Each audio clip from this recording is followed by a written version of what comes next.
ان صوتی اثرات کے ساتھ انہوں نے مار مار کے ایک دوسرے کا برا حال کر دیا، لیکن اس سے زیادہ برا حال انہوں نے حاضرین و سامعین کا کیا۔ ایک تو انہوں نے باری باری سب کو رگڑا، سب کا تمسخر اڑایا، اور جس نے انہیں کچھ دے دیا اسے تو بخش دیا، مگر کنجوسی کرنے والے کے خاندان کی بھی ایسی تیسی کر دی، مذاق مذاق میں کہ کوئی برا مان ہی نہ سکے۔ ہنس ہنس کے لوگ الگ بے حال ہوئے، اور ان کے ذومانی جملے اور چٹکلے۔ میں بتاتا ہوں آپ کو خاتون، وہ بھانڈ کہلاتے ہیں۔ میں نے کہا، یا میراثی، کہو تو تماشا بھی دکھا دیں۔ ابھی نہیں، جب تمہارا وہ جوڑی دار ہوگا تب ہوگا تماشا تو۔ وہ بولی، ایک ایک جوتا دونوں ہاتھ میں رکھنا۔ پرواہ نہیں استاد، میں نے ٹیڈی سے مخاطب ہو کے کہا، بدتمیز لوگوں کو ہنسنے دو، ہیرا تو ہمیشہ ہیرا ہی رہتا ہے، خواہ وہ کھیرا نظر آئے۔ مرزا غالب نے فرمایا، میرے پیارے کوہ نور ہیرو، تم دونوں ہیرو نہیں زیرو ہو جاتے اگر گزشتہ شب میں نے تمہاری سب بلائیں اپنے سر نہ لی ہوتی۔ ہو چکی غالب بلائیں سب تمام، ایک مرگ ناگہانی اور ہے۔ میں نے کہا، مرگ ناگہانی سے بھی نہ جانے کس کی نیکی نے بچا لیا۔ مرزا غالب نے کہا، ورنہ ایک گولی کافی ہوتی۔ مجھے ایک تو تمہاری طرف سے تشویش تھی۔ میں نے کہا، مزید پریشانی خاتون نے پیدا کر دی تھی۔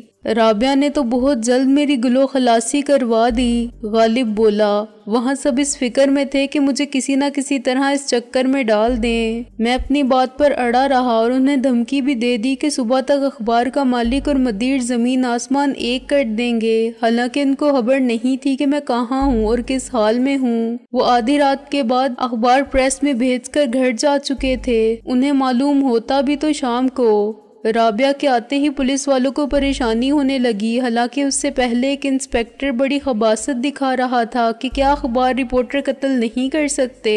وہ بضد تھا کہ میں چوکیدار کے قتل کا اعتراف تو کر ہی لوں۔ رابعہ نے وہ ڈانٹ ڈپٹ کی کہ معافی مانگنے پر اتر آیا۔ میں نے تو کہا کہ تم نے میرے ایڈیٹر پبلشر کی مستعدی دیکھی، اور کچھ دیر ہو جاتی تو تم پر حبس بیجا کا مقدمہ ہو جاتا، نوکری چلی جاتی تمہاری۔ چلو ابھی تو خدا نے سب کی عزت و آبرو رکھی۔ میں نے کہا، تم نے بڑی ذہانت کا ثبوت دیا، ورنہ سازش کامیاب ہو جاتی۔ مگر یار یہ سب باتیں کرنے کے لیے وقت چاہیے، اور میں نے محسن سے کہا تھا کہ 2 گھنٹے میں واپس آ جاؤں گا۔ کہاں واپس آ جاؤں گا؟ رابعہ نے حیرانی سے کہا، ہوٹل سے تو سامان اٹھا لیا تھا۔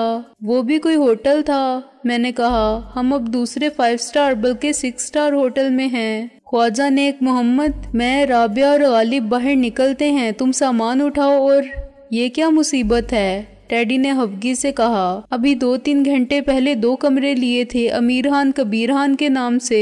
کوئی بات نہیں، میں نے اسے تسلی دی، کہہ دینا کہ اب وہ نہیں آ سکتے، دونوں غریب خان فقیر خان ہو گئے ہیں۔ ویسے بھی اس میں کوئی بات خلاف قانون نہیں، کوئی 1 دن کے لیے کمرہ لے اور 1 گھنٹے کے بعد چلا جائے، ادائیگی تو 24 گھنٹے کی ہی کرو گے۔ میں، رابعہ اور غالب ہوٹل کے اس حصے سے گزرے جو استقبالیہ سمجھا جاتا تھا، تو مینیجر اور چند دوسرے لوگوں نے ہم تینوں کو بڑی دلچسپی سے دیکھا۔ دلچسپی کا سب سے بڑا سبب رابعہ کا حسن تھا، پھر میری ہیبت قضائی تھی۔ غالب صورت سے احمق لگتا تھا تو رابعہ کی شخصیت میں دلکشی کے ساتھ ایسا وقار تھا جو سب سے جدا تھا، اور دیکھنے والوں کو ہمارے درمیان کوئی قدر مشترک نظر نہ آتی تھی۔ ٹیڈی کے دوبارہ نمودار ہونے تک ہم کچھ فاصلے پر انتظار کرتے رہے، اور اس مہلت سے فائدہ اٹھاتے ہوئے میں نے انہیں وہ سب واقعات سنا دیے جس سے وہ بے خبر تھے۔ میں نے یہ بھی بتا دیا کہ ٹیڈی نے نازو کے بھائی SSI شیخ کی نیت پر کس قسم کے شبہات کا اظہار کیا ہے۔ غالب نے اس کے خیال کی تائید کی۔ ان حالات میں اندھے اعتماد سے بہت نقصان ہو سکتا ہے۔ غالب بولا، اس کے علاوہ ہمارا ساتھ دینے سے نازو کے لیے مشکلات پیدا ہوں گی۔ رابعہ بولی، وہ ہم سے الگ رہ کے ہماری زیادہ مدد کر سکتی ہے۔ ابھی تو معلوم کرنا پڑے گا کہ اس نے بعد میں صورتحال سے کیسے نپٹا۔ غالب نے کہا، تم ایسا کرو کہ مجھے اپنے 6 سٹار ہوٹل کا جغرافیہ پوری طرح سمجھا دو، میں 1 گھنٹے کے بعد پہنچ جاؤں گا۔ اور اس 1 گھنٹے میں تم کیا کچھ کرو گے؟ ایک تو اپنے ایڈیٹر کو بتاؤں گا کہ رات کیا کچھ ہوا تھا۔ کیا مطلب؟ اسے کچھ معلوم نہیں ہونا چاہیے۔ میں نے کہا، یار میں اپنے بارے میں بتاؤں گا، تمہارا حوالہ تک نہیں ہوگا۔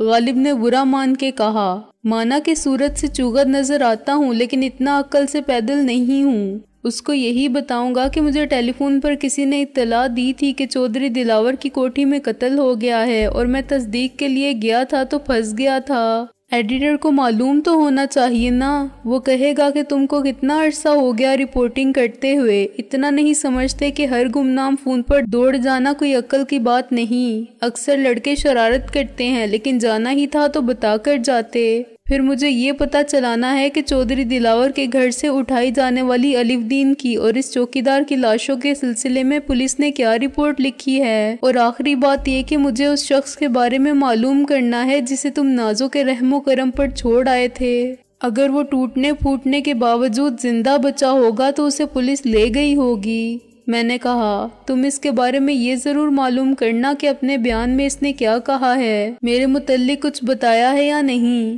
میرا خیال ہے کہ بیان سے پہلے اسے وہی لوگ لے گئے ہوں گے جنہوں نے اسے بھیجا تھا، رابعہ بولی۔ غالب نے تائید میں سر ہلایا۔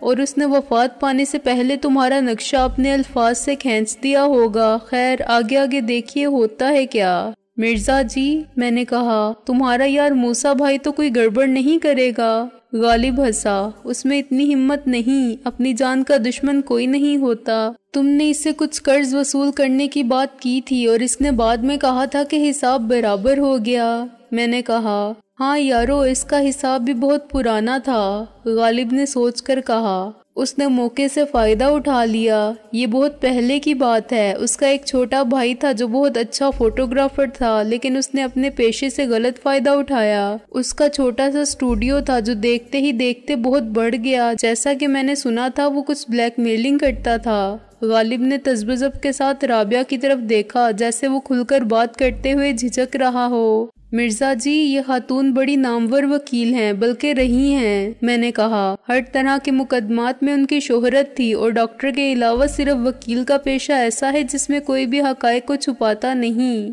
وہ کچھ لڑکیوں کا چکر تھا۔ غالب نے قدرے مطمئن ہو کر کہا اس نے لڑکیوں کو اور ان کے والدین تک کو بلیک میل کیا۔ پھر کچھ غلط قسم کے لوگوں نے اس کی خدمات حاصل کرنا شروع کر دیں جو خود بلیک میلر تھے۔ ظاہر ہے اسے بہت پیسہ ملا، لیکن اس کے بعد کرنا خدا کا ایسا ہوا کہ ایک لڑکی نے اسے چکر میں ڈال دیا۔ ہم نے تو پہلے ہی فرما دیا تھا کہ کہتے ہیں جس کو عشق خلل ہے دماغ کا، اس کو ایسا عشق ہوا کہ سب بھول گیا۔ بھائی کے ذریعے اس نے نامہ و پیام دیے اور بات خاصی امید افزا حد تک آگے بڑھ گئی تھی کہ لڑکی کے بھائی نے اسے دیکھ لیا۔ وہ خود اس فوٹوگرافر کے ہاتھوں بلیک میل ہو کے بہت نقصان اٹھا چکا تھا۔ وہ کیسے برداشت کر سکتا تھا کہ ایسا بدقماش آدمی اسی کی بہن کا رشتہ ڈالے؟ اس نے اگر یہ سمجھا تھا کہ اب بہن بلیک میل ہوگی تو غلط نہیں سمجھا تھا۔ جب فوٹوگرافر نے موسیٰ بھائی کے ذریعے شادی کا باقاعدہ پیغام دیا تو لڑکی کا بھائی سخت مشتعل ہوا۔ اس نے موسیٰ بھائی کو بے عزت کر کے نکال دیا اور لڑکی پر سختی کی۔ لڑکی اڑیل تھی، باپ کے اور بھائی کے سامنے اڑ گئی کہ شادی کہیں اور نہیں کروں گی، اور اگر زبردستی کی گئی تو گھر سے بھاگ کر عدالت میں شادی کر لوں گی۔ بھائی سخت پریشان ہوا کہ اب بہن کو کیسے سمجھائے، لیکن صورتحال کی سنگینی کے پیش نظر کچھ نہ کچھ تو کرنا تھا۔ مزید تفتیش کرنے پر پتہ چلا کہ موسیٰ بھائی بھی کم نہیں اور اپنے فوٹوگرافر بھائی کی طرح بدنام ہے۔ اس نے بہن کو بتایا کہ وہ فوٹوگرافر لڑکا خود بھی بدنام ہے اور اس کا بڑا بھائی بھی ایک بلیک میلر ہے اور دوسرا مجرموں کا معاون۔ بہن نے سن کر یقین کیا یا نہیں کیا، غضب یہ کیا کہ ایک دن اپنے بھائی کو اپنے عاشق کے سامنے کھڑا کر دیا اور بتا دیا کہ تم پر کیا الزامات ہیں۔ پھر معلوم نہیں بات کتنی بڑھی اور کس نے کس سے کیا کہا۔ انجام یہ ہوا کہ لڑائی ہوئی۔ لڑکی کے بھائی نے فوٹوگرافر پر حملہ کیا اور اس کے ہاتھوں مارا گیا۔ لڑکی وہیں بے ہوش پڑی رہ گئی اور فوٹوگرافر وہاں سے بھاگ گیا۔ موسیٰ بھائی اسے رات کے وقت میرے گھر لے کر پہنچا کہ پولیس اس کے پیچھے ہے، اسے رات بھر کے لیے چھپا لو۔ میں نے پوچھا بھی کہ آخر اس پر الزام کیا ہے، مگر موسیٰ بھائی نے کہا کہ الزام قتل کا ہے لیکن جھوٹا ہے، اگر تم اس کے حق میں گواہ بن جاؤ تو یہ بچ جائے گا۔ موسیٰ بھائی کی حالت دیکھ کر مجھے ترس آ گیا۔ میں نے کہا کہ اچھا تم جاؤ، یہ نہ ہو کہ پولیس اس کو تلاش کرتی ہوئی تمہارے پیچھے پہنچے۔ آدھی رات کے بعد یہی ہوا، مجھے خدا نے بچا لیا۔ نہ جانے کیوں مجھے اندیشہ تھا کہ اس چکر میں خود میں بھی پھنس جاؤں گا۔ میں موسیٰ بھائی کے بھائی کے ساتھ نکل گیا، اسے ایک ہوٹل میں چھوڑا اور خود اپنے آفس چلا گیا۔ پولیس نے لڑکی کے بیان پر موسیٰ بھائی کو پکڑ لیا اور اس کے بھائی کا پتہ پوچھا۔ پہلے تو موسیٰ بھائی نے انجان بننے کی کوشش کی اور لا علمی کا اظہار کیا، مگر ہماری پولیس کسی کی زبان پر اعتبار کرنے والی نہیں ہے۔ وہ موسیٰ بھائی کو تھانے لے گئے اور تھوڑا سا بجایا تو موسیٰ بھائی نے بک دیا کہ قاتل کہاں چھپا ہوا ہے۔ پولیس 2 بجے رات کو میرے فلیٹ پر پہنچی تو میں غائب تھا، لیکن انہوں نے اجازت کا رسمی تکلف نہیں کیا اور قانونی اجازت کو غیر ضروری سمجھتے ہوئے تالا توڑ دیا۔ وہاں ان کو ناکامی ہوئی تو وہ اخبار کے دفتر پہنچے۔ ایک تو میں پہلے ہی وہاں اپنے دفاعی انتظامات مکمل کر چکا تھا، پھر پولیس خود ایک غیر قانونی کام کر چکی تھی۔ ان کو بعد میں پتا چلا تھا کہ گھر کسی اخبار والے کا ہے، الٹا میں نے انہیں پکڑ لیا کہ ابھی خبر لگاتا ہوں اور ایس پی سے بات کرتا ہوں۔ وہ بڑی مشکل سے گلو خلاصی کرا کے بھاگے اور میں نے موقع سے فائدہ اٹھاتے ہوئے کہا کہ چلو میں تم کو معاف کرتا ہوں اور تمہاری نوکری تمہیں بخشتا ہوں، تم میرے دوست موسیٰ بھائی کو بخش دو اور گھر جانے دو۔ میری مدد سے موسیٰ بھائی صبح تک گھر پہنچ گیا، پھر اس نے میری خدمت میں حاضر ہو کے کہا کہ آئندہ عمر بھر کے لیے وہ میرا غلام، کیونکہ میں نے اس کے بھائی کی جان بچا لی۔ اس نے تھوڑی سی مدد اور چاہی، اپنے بھائی کے لیے اس نے 2 پاسپورٹ بنوائے، ایک اصل صورت کی تصویر کے ساتھ، دوسرا میک اپ سے بدلی ہوئی تصویر والا۔ اس کا بھائی بدلی ہوئی صورت لے کر باہر نکل گیا۔ یہ بڑی لمبی کہانی ہے کہ میں نے اور موسیٰ بھائی نے پاسپورٹوں پر ویزا سٹیمپ کس طرح لگوائی۔ باہر جانے کے بعد اس نے میک اپ اتار دیا اور میک اپ کی تصویر والا پاسپورٹ بھی ضائع کر دیا۔ اب وہ اصلی نام اور پاسپورٹ کے ساتھ باہر آباد ہے۔ میں یہ بھی جانتا تھا کہ وہ کہاں ہے اور اس کے جرم کی نوعیت بھی مجھے معلوم ہو چکی تھی۔ میری مدد اور خاموشی کے بغیر موسیٰ بھائی کا بھائی محفوظ نہیں تھا۔ اس کے خلاف پورا کیس موجود ہے اور وہ ایک مفرور مجرم ہے۔ قتل کے کیس میں مقدمہ کبھی ختم نہیں ہوتا۔ بلا ارادہ اور کچھ اپنی حماقت کے باعث میں بھی شریک جرم ہو گیا تھا۔ موسیٰ بھائی نے اس لیے میری مدد سے کبھی انکار نہیں کیا، اور سچی بات یہ ہے کہ میں نے بھی صرف انتہائی ضرورت پڑنے پر اس سے رجوع کیا، اسے بلیک میل کرنے کی نیت سے نہیں۔ بھائی میں نے اس کی مدد کی تھی تو کیا اس کا فرض نہیں تھا کہ میری مدد کرتا؟ اس خبیث نے تم کو پہچان لیا، ظاہر ہے اب حساب برابر ہے۔ میں بھی نہیں بول سکتا اور اس کے بولنے کا تو سوال ہی نہیں۔ یہ ہو سکتا ہے کہ اس نے تم دونوں کی تصویر میک اپ میں اتار لی ہوگی، مگر کوئی بات نہیں۔ غالب چپ ہو گیا کیونکہ خوجی یعنی خواجہ نیک محمد عرف استاد ٹیڈی سخت برہمی کے عالم میں تشریف لا رہے تھے۔ باقی اسباب تو ایک کلی نما مزدور نے اٹھا رکھا تھا، لیکن ان کا وہ موہنجو دوڑو کے آثار قدیمہ کا نمونہ صندوق خود ان کے پاس تھا، اور ہمیشہ کی طرح اس کا بوجھ اٹھا کے چلنا ان کے لیے بہت ہی مشکل ثابت ہو رہا تھا۔ آج کچھ بھی ہو جائے میں اس صندوق کو ضرور کھول کر دیکھوں گا، غالب نے کہا۔ ہاں یار، آخر یہ صندوق اتنا عزیز کیوں ہے جسے کباڑی لوہے کے بھاؤ بھی نہ خریدے، میں نے کہا۔ اور اس زنگ خوردہ صندوق میں آخر ہے کیا؟ اتنا بھاری تو صرف سونا ہی ہو سکتا ہے۔ سونا؟ غالب ہنسا۔ 20 سیر سے زائد سونا ہوتا اس کے پاس تو یہ ہمارے ساتھ ہوتا۔ کیا بات ہے، کیوں ہنس رہے ہو تم لوگ؟ ٹیڈی نے ہانپتے ہوئے کہا اور پھر کلی سے مخاطب ہوا۔ رکھ دے سامان ادھر ہی فٹ پاتھ پر، اور دیکھ یہ تو ہیں اپنے یار، تو کیوں دانت نکال رہا ہے؟ اس نے پرانی عادت کے مطابق فحش گالی بک دی جس کا اسے قطعی احساس نہیں ہوا۔ سارے دانت نکال کے ہاتھ پر رکھ دوں گا۔ کیوں اتنے غصے میں ہو خواجہ صاحب؟ میں نے کہا۔ کلی سخت بدحواسی میں فرار ہوا۔ بھاڑ میں گئے ہو جی صاحب اور خواجہ صاحب، ٹیڈی نے صندوق کو نیچے رکھ کر بیٹھتے ہوئے کہا۔ قسم مولا علی کی، اپنا پرانا خون کبھی کبھی جوش میں آ جاتا ہے۔ ابھی ایک بیرا بچ گیا ورنہ انتڑیاں ڈھیر کر دیتا۔ پہلے مجھ پر فکرہ کسا اور میں پی گیا، پھر صندوق کے بارے میں ایک بات کہی، میں پھر بھی خاموش رہا۔ سالہ آخر میں کہنے لگا کہ امیر خان کبیر خان اتنی جلدی غریب خان فقیر خان ہو گئے۔ میں نے کہا الو کے پٹھے، میں تجھے، تیرے ہوٹل کو، اس کے مالک کو اور تیرے سارے خاندان کو خرید کے کوڑیوں کے مول بیچ سکتا ہوں۔ دوسرے درمیان میں پڑ گئے، مگر وہ سب بھی کھی کر رہے تھے۔ سب تم لوگوں کی وجہ سے ہوا۔ ایک تو میری صورت ایسی بنا دی ہے کہ اماں بھی خواب میں دیکھیں گی تو ڈر جائیں گی۔ ہم سب بے ساختہ ہنسنے لگے۔ ٹیڈی نے ہم سب کو ہنستے دیکھا اور پھر خود بھی ہنس پڑا۔ ایک بار پھر ٹیکسی حاصل کرنے کا مسئلہ پیدا ہوا۔ غالب نے پہلے ہی الگ جانے اور بعد میں پہنچنے کا کہہ دیا تھا۔ میں نے اسے سگریٹ کا ایک پیکٹ پھاڑ کر اس جگہ کا نقشہ بنا دیا جہاں محسن تمام اسلحہ اور جنگی قیدی لیے MRS کی ہائی کمان کے انتظار میں بیٹھا تھا۔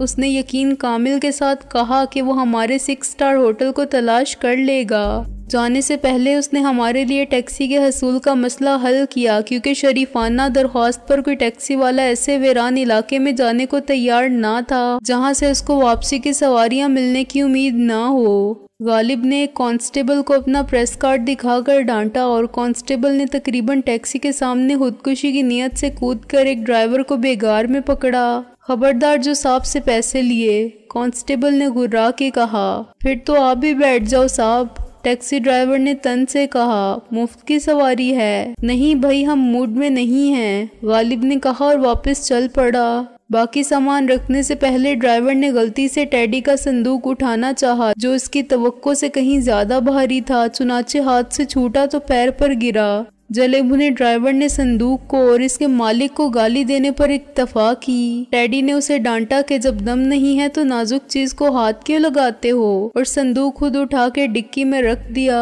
ڈرائیور نے دم نہ ہونے والی بات کا اتنا برا نہیں مانا جتنا اس بےہودہ صندوق کو نازک چیز کہنے پر حیران ہوا۔ اس نے کہا کہ ابھی تو اس نازک چیز نے پیر ہی توڑا ہے، کہیں آگے جا کے گاڑی کا ایکسل ہی نہ توڑ دے۔ ہم سب اس قسم کی گفتگو سے محفوظ ہو رہے تھے۔ اس سے زیادہ لطف ہمیں اس وقت آیا جب منزل مقصود پر پہنچ کر میں نے اسے 100 کا نوٹ دیا اور اس سے باقی رقم اپنے پاس رکھنے کو کہا۔ ہم کسی پر ظلم نہیں کرتے، میں نے فیاضی سے سرپرستانہ لہجے میں کہا، لیکن ضروری ہے کہ تم لوگ بھی ظلم کرنا چھوڑ دو۔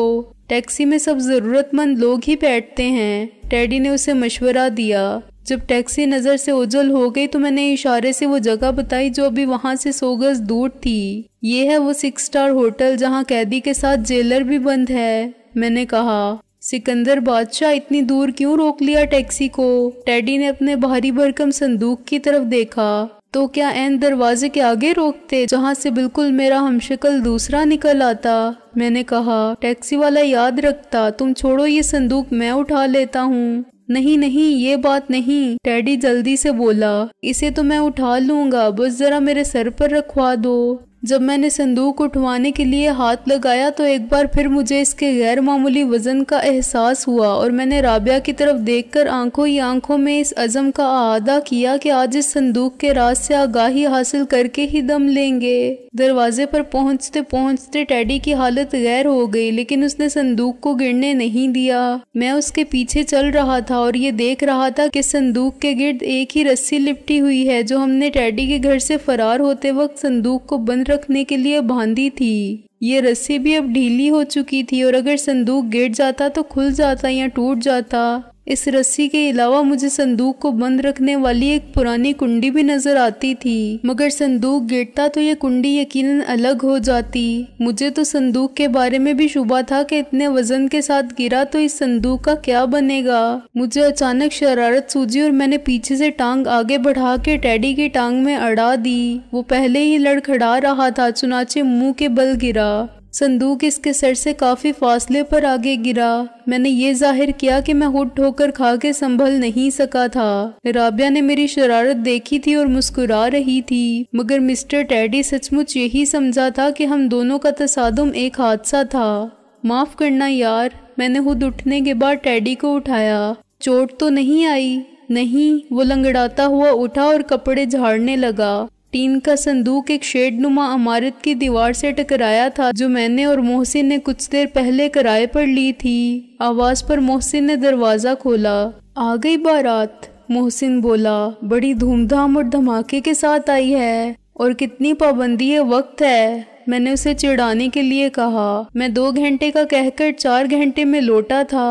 آپ اکیلے تشریف نہیں لا سکتے تھے، اس نے رابعہ کو دیکھ کر کہا۔ یہاں خواتین کا داخلہ ممنوع ہے۔ 3 کہاں محسن بھائی، میں اکیلی ہوں، رابعہ نے اندر جاتے ہوئے کہا اور ہنسی۔ اس کے علاوہ میں خود ہی ساتھ آ گئی۔ ہاں، سکندر تو جب لائے گا تب لائے گا، ابھی تو مان نہ مان، میں تیری مہمان اور بلائے جان، محسن بولا، اور رابعہ نے اسے گھور کر دیکھا، مگر وہ باہر نکل آیا تھا اور سامان اٹھانے میں مدد کر رہا تھا۔ ایک سوٹ کیس رابعہ کا تھا، ایک محسن کا اور ایک میرا۔ آخر میں ہم نے مل کر ٹین کے صندوق کو دونوں طرف سے اٹھایا، کیونکہ اس میں کبھی کوئی ہینڈل تھا تو بہت پہلے داغے مفارقت دے چکا تھا۔ ابھی مروا دیا، اس مصیبت نے ابھی تک ساتھ نہیں چھوڑا ہمارا۔ محسن اندر پہنچ کر ہانپتے ہوئے بولا، میاں شیروانی اس میں خالص سونا ہے، تقریباً 1 من تو ہوگا۔ میں نے کہا تو محسن نے ایک دم ہی صندوق کو چھوڑ دیا۔ لعنت اس سونے پر جس سے ٹوٹے ہاتھ۔ محسن نے محاورے میں مناسب تبدیلی کر کے کہا، لعنت تجھ پر۔ میں نے کہا، ابھی محاورے کا ہی نہیں، میرے پیر کا بھی بیڑا غرق ہو جاتا، یہ کوئی میری بیوی کی سسرال نہیں ہے۔ محسن نے خفگی سے کہا، یعنی میرے باپ کا گھر نہیں ہے کہ چلے آ رہے ہیں MBBS، اور پھر دروازہ بند کر دیا۔ ٹیڈی جلدی سے اپنے صندوق پر بیٹھ گیا۔ یہ MBBS کون ہے؟ رابعہ نے جگہ کا معائنہ کرتے ہوئے سوال کیا۔ میاں بیوی بچوں سمیت۔ محسن نے کہا، کون آیا ہے یہاں؟ سوچنا چاہیے کہ آس پاس رہنے والے اعتراض کر سکتے ہیں، آخر ہم بھی ہیں کہ جو شکر کے ساتھ جدائی کی گھڑیاں کاٹ رہے ہیں۔ کون سی گھڑیاں؟ رسٹ واچ، ٹیبل کلاک یا پھر وال کلاک؟ رابعہ نے شرارت سے کہا۔ پھر اس کی نظر جنگی قیدی پر پڑی جو اس وسیع و عریض حال نما بیرک کے ایک نیم تاریک گوشے میں سیدھا بیٹھا تھا۔ یہاں لائٹ نہیں ہے؟ میں نے کہا، دروازہ بند کر دینے سے اندر بہت کم روشنی رہ گئی ہے۔ لائٹ تو ہے لیکن اندر صرف ایک ہی فیوز بلب لگا ہوا ہے۔ محسن بولا، ٹیڈی سے کھانا بھی منگوا لے اور بلب بھی۔ اس کو کب ہوش آیا؟ میں نے آہستہ سے پوچھا اور ٹیڈی کو 100 کا ایک نوٹ دے دیا۔ 2 گھنٹے ہو گئے۔ محسن بولا، میں بہت پریشان تھا کہ اس نے کوئی غلط حرکت کی تو کیا کروں گا۔ میں کہہ گیا تھا کہ گولی مار دینا۔ میں نے کہا، کوئی ایسی ویسی حرکت تو نہیں ہوئی نا؟ نہیں، لیکن ہو سکتی تھی، اور ہم اسے یہاں قتل کرنے کے لیے تو نہیں لائے تھے۔ محسن نے کہا، اس سے کچھ پوچھا؟ میں نے تائید کرتے ہوئے کہا۔ ٹیڈی جا چکا تھا اور رابعہ ایک میز پر چڑھی بیٹھی تھی۔ پوچھا تھا، سالہ کچھ بتانے پر آمادہ نہیں، اور جو کچھ بتایا ہے وہ سب بکواس ہے، محسن نے کہا، اور ہم دونوں اس کے سر پر جا کھڑے ہوئے۔ وہ 40-45 سال سے زیادہ عمر کا آدمی تھا، مگر جسم کی ساخت کے باعث کچھ نوجوان نظر آتا تھا۔ ایک وجہ اس کے گھنے بال بھی تھے جن کا رنگ قدرتی سیاہ تھا یا ہیئر کلر کے استعمال سے سیاہ دکھائی دیتا تھا۔ اس کے ہاتھ بندھے ہوئے تھے اور منہ میں اس وقت بھی کپڑا ٹھسا ہوا تھا، لیکن وہ پریشان نظر نہیں آتا تھا۔ اس کی مکار آنکھیں ہلکے اندھیرے میں چمکتی ہوئی نظر آئیں۔ اس نے سر اٹھا کے ہمیں دیکھا تو مجھے یوں لگا جیسے اپنی بے بسی کے باوجود وہ ہماری بے بسی کا تمسخر اڑا رہا ہے۔ میں نے اس کے منہ سے کپڑا نکال دیا۔ یہ تو تم اچھی طرح سمجھتے ہو نا کہ یہاں تمہارا کوئی حامی اور مددگار نہیں آ سکتا، میں نے کہا، اور آ جائے تو لوٹ کر جا نہیں سکتا۔ تم کو ہماری طاقت کا تھوڑا بہت اندازہ ضرور ہوا ہوگا۔ وہ ایک لڑکی تھی جس کے بارے میں تم سوچ بھی نہیں سکتے تھے کہ قیامت ہے۔ 3 جوان مرد جو مسلح تھے اور اسٹین گن لے کر آئے تھے اس کمزور لڑکی کا مقابلہ نہیں کر سکے تھے جو خالی ہاتھ تھی۔ ہمارا مقابلہ تو چودھری صاحب کی پوری فوج بھی نہیں کر سکتی۔ رابعہ اسی وقت اسٹین گن لے کر یوں ہمارے ساتھ آ کر کھڑی ہوئی جیسے PLO جیسی تنظیم کی کوئی مجاہدہ ہو، حالانکہ وہ اس قتل عام میں کام آنے والے اسلحے کے طریقہ استعمال سے بھی ناواقف تھی۔ پھر بھی اس نے اپنا پوز بالکل درست رکھا اور یوں مستعد کھڑی رہی جیسے ہمارے اشارے پر قیدی کے جسم کو چھلنی کر دے گی۔ اس کی ضرورت نہیں رابعہ، میں نے کہا۔ پھر مجھے احساس ہوا کہ میں نے رابعہ کا نام لینے کی غلطی کی ہے، مگر رابعہ نے فوراً میری غلطی کی پردہ پوشی کی۔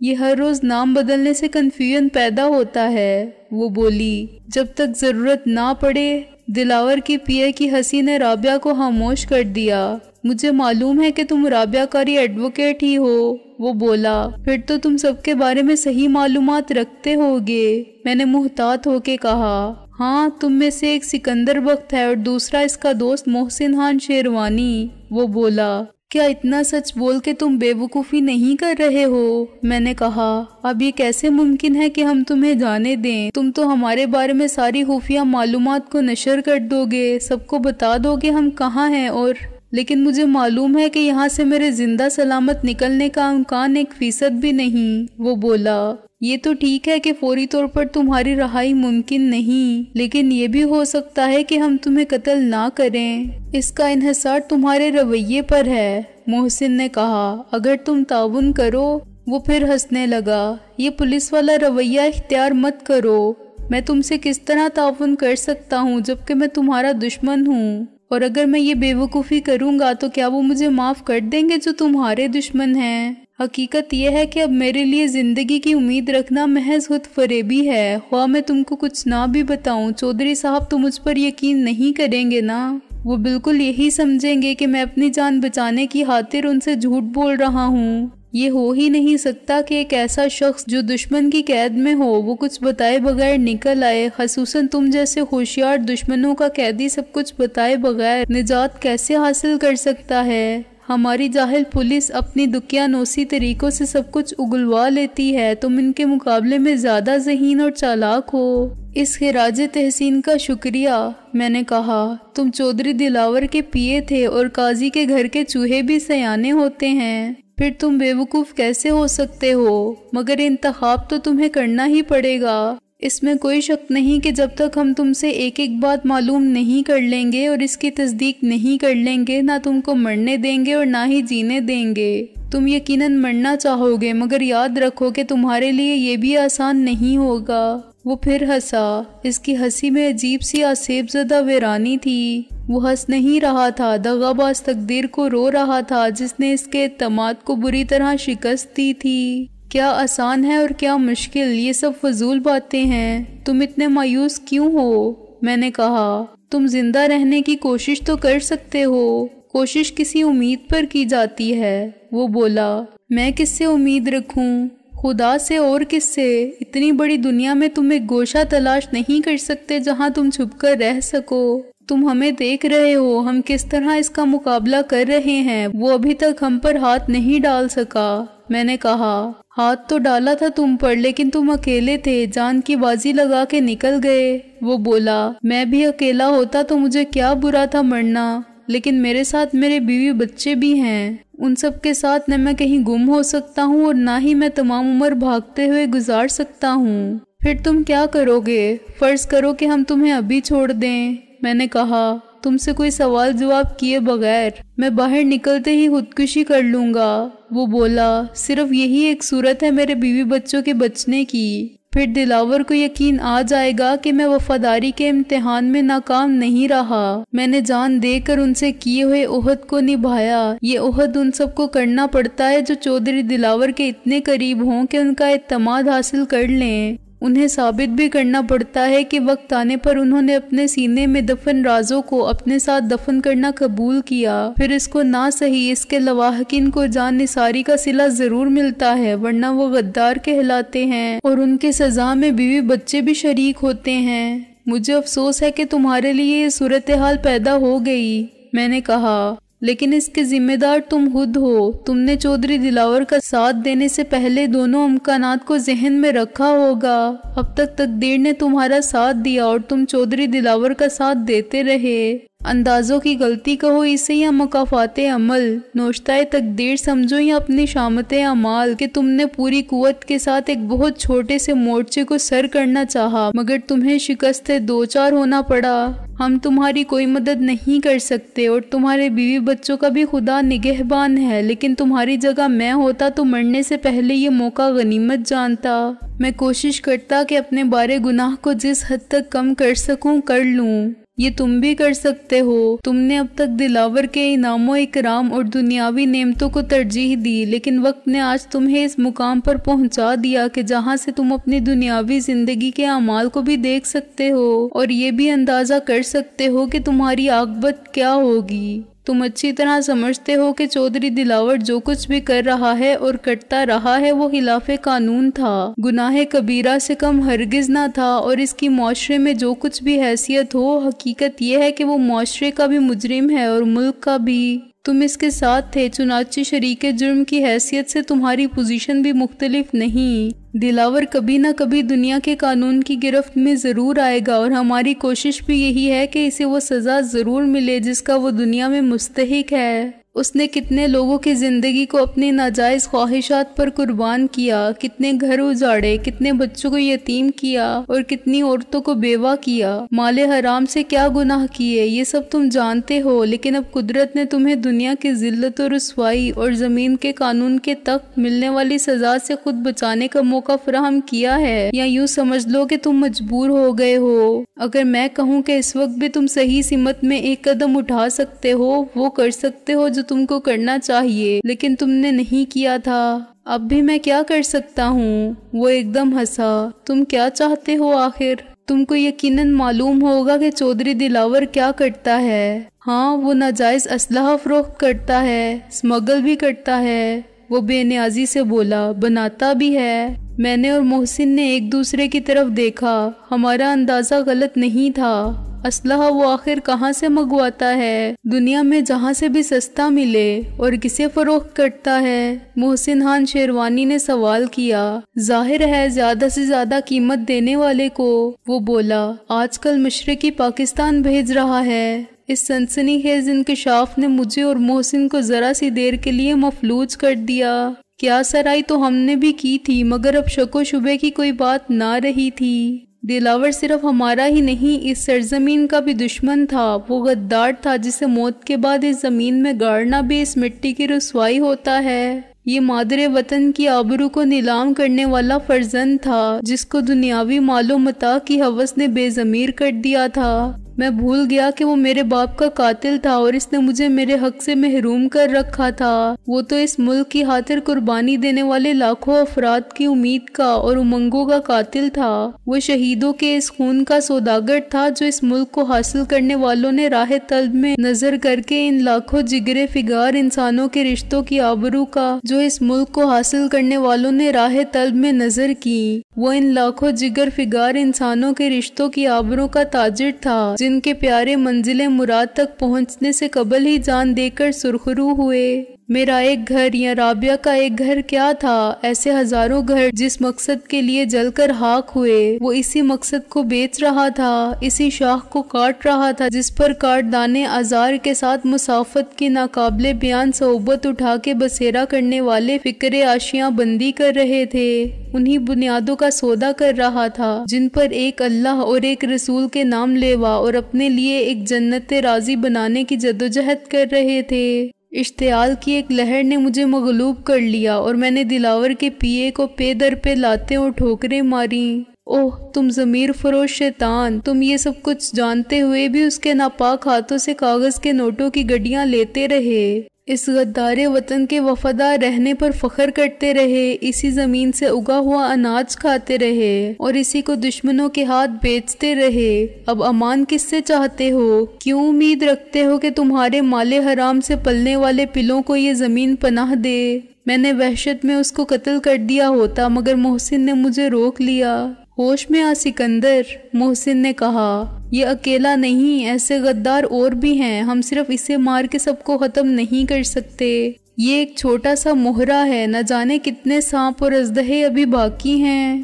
میں پاگل ہوں، تم پاگل ہو، ہم سب پاگل ہیں۔ دلاور کے پیے نے اپنی دیوانگی میں ہنسنا شروع کیا۔ اس کے لبوں سے لہو بہہ رہا تھا اور وہ کراہ رہا تھا، مگر وہ خاک و خون میں غلطاں ہوش کی منزل سے گزر رہا تھا۔ وہ اژدہے تم سب کو نگل جائیں گے۔ کون ہے وہ وطن دشمن؟ وہی تخریب کار اور دہشت گرد جو مشرقی حصے میں علیحدگی پسندوں کی حمایت کر رہے ہیں۔ میں نے جھک کر کہا، یہ اسلحہ انہی کو جاتا ہے۔ اس نے اقرار میں سر ہلایا، ان کو بھی اور دوسروں کو بھی۔ دوسرے کون؟ محسن نے اس کے قریب بیٹھ کر کہا، سرحد پار۔ وہ بولا اور پیٹھ پکڑ کے دوہرا ہو گیا، سرحد پار سے بھی یہ اسلحہ آگے وہیں جاتا ہوگا۔ میں نے کہا، وہ سب ایک ہے، علیحدگی پسند، ان کی حمایت کرنے والا جو اندر رہ کر ان کی مدد کرتے ہیں اور جو باہر سے امداد دے رہے ہیں۔ اس کا مطلب کچھ اور معلوم ہوتا ہے، محسن نے کہا اور اسے سیدھا کر دیا۔ سرحد پار کون ہے؟ وہ بھی دشمن ہے۔ وہ لمبے لمبے سانس لینے لگا اور ہانپنے لگا۔ سرحد پر گڑبڑ پھیلاتے ہیں۔ اور یہاں سے یہ اسلحہ لے جانے والے کون ہیں؟ محسن نے صبر و ضبط کے ساتھ جرح جاری رکھی، میرے جیسے سیہ بخت جن کے لیے دنیا و عاقبت میں رسوائی ہے۔ وہ بولا، میری بات نے اس پر اثر کیا تھا یا خود اس نے اپنے آپ کو موت کی سرحد پر پا کے اپنی تمام عمر کی غلطی کو محسوس کر لیا تھا، مگر زندگی کی یہ چند لمحات اس کا کفارہ ادا کرنے کے لیے بالکل ناکافی تھے۔ یوں بھی وہ توبہ قبول نہیں ہوتی جو دم آخر کی جائے۔ مجھے اس پر ترس آیا۔ تم ان کے نام پتے جانتے ہو؟ محسن نے کہا، نہیں، ان کے نام نہیں ہوتے۔ وہ شدید کرب کے باوجود ہنسا۔ کیوں؟ آخر ڈی سلوا ایک نام تھا۔ میں نے کہا، اس سے پہلے میر شرافت علی ایک نام تھا۔ تم کسی نواب خسرو جمشید کو جانتے ہو؟ محسن نے کہا اور گھٹنوں کے بل اس کے قریب بیٹھ گیا۔ اس نے اقرار میں سر ہلایا۔ وہ نواب تو نہیں ہے؟ ہاں نواب تو نہیں ہے، لیکن وہ دلاور کے کاروبار میں شریک ہے۔ میں نے کہا کہاں ملے گا وہ؟ کہیں نہیں، اس کا کوئی ٹھکانہ نہیں، بس آتا جاتا رہتا ہے۔ اور اس کے کاروبار میں کون شریک ہے؟ محسن بولا ایک ڈی ایس پی سراج۔ وہ بولا یہاں سے اسلحہ بارڈر کے پار بھجوانے کا وہی ذمہ دار ہے۔ وہ بڑی مشکل سے ایک لفظ ادا کر رہا تھا۔ سراج کے نام نے مجھے بچھو کی طرح ڈنک مارا۔ اس کے نام سے میری زندگی کے اولین تلخ ترین تجربات کی یاد وابستہ تھی۔ دیارے غیر سے ارض وطن پر قدم رکھنے کے بعد مجھے ذہنی اور جسمانی اذیت کا شکار کرنے والا ایک درندہ صرف بے اعتبار اور بے ضمیر شکاری، جس نے بے خبری میں بھرپور وار کیا تھا اور وہ سمجھا تھا کہ وہ اپنی ایذا رسانی سے جسم کے ساتھ میرے عزم کو بھی شکست دے سکے گا۔ میں ایک قانون پرست جمہوری ملک کے معاشرے سے لوٹنے والا مہذب آدمی تھا، ایک دولت مند کا ناز و نام میں پلا ہوا بیٹا تھا جو گھر سے ولایت تک حصول علم کی نیت لے کر گیا تھا اور جوانی کی راتیں امنگوں کے دن بڑی بے فکری سے گزارتا تھا۔ گھر لوٹتے ہی مجھے زنداں کی عقوبت سے پالا پڑا اور میرے ساتھ وہ غیر انسانی سلوک ہوا کہ میں آدمیت بھول گیا۔ اس نے مجھے ایک کم ہمت اور بے سہارا، نہ تجربہ کار اور نہ پختہ ذہن کا مالک اور کھلنڈر لڑکا سمجھا تھا۔ ایک قانون کے محافظ کہلوانے والے نے میرے جسم پر اتنی مشق ستم کی تھی کہ اس کی یاد اتنا عرصہ گزر جانے کے بعد بھی میرے لیے ایک لرزہ خیز خواب کی طرح تھی۔